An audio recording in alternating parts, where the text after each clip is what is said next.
Good day mga creators, magandang araw, magandang tanghali, magandang umaga. Saan man kaya sulok ng mundo. Sana po ay nasa mabuti yung kalagayan. Ito guys, mga creators, meron lang po akong video na may share sa inyo.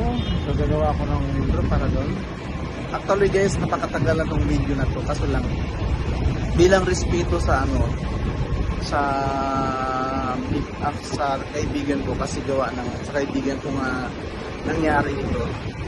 Isa din po siyang OFW guys, pinili niyang lumayo para lang mga ibang bansa para lang sa mga anak niya, kasi nag-iisang nanay na siya, tatay pa siya, kasi gawa sa tatlong anak niya siya lang yung tumatayo na sumusuporta, kumbaga siya yung nagpapa-suporta sa pamilya niya.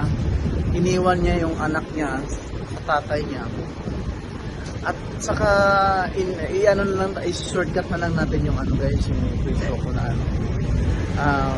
di bali ang nangyari guys.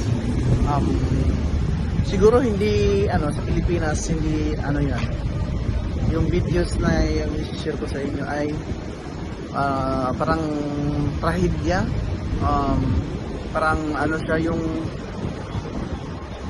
anim sila na magpipinsan guys. Para maintindihan po ninyo yung sinasabi ko, i-share ko lang po yung videos na pinapakiusap niya sa akin na dapat hindi ko yun kasi gawa ng parang kahit ako, parang masakit para sa akin yun. Wala naman akong anak, pero siya, sabi niya parang gusto daw niya i-share daw yung parang, di ko alam kung anong purpose, pero yung video na to i-share ko sa inyo. Ita-title ko na lang ng The Pino Family Tragedy. Anim sila na magpipinsan guys, na sabay-sabay na namatay. Kaya isang lang yan, naliligo lang sila, naliligo. Kaya guys, tunghayan po ninyo ang videos na ito.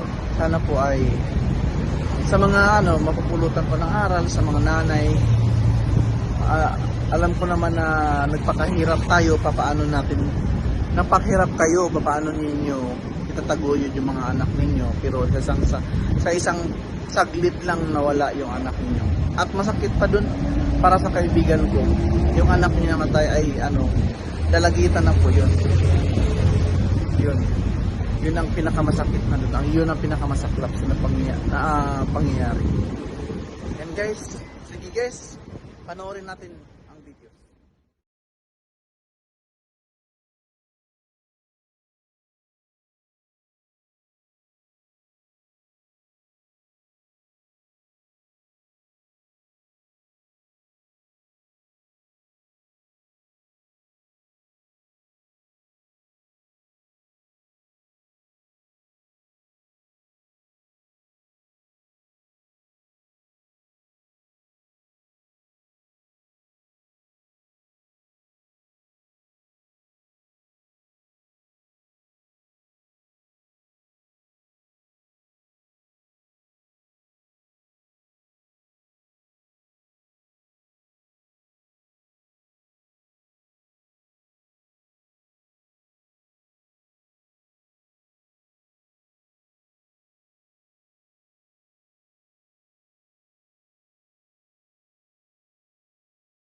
Roadrunner po, Roadrunner. Roadrunner. Kasi ko pa rin, parody ambulance po. Opo.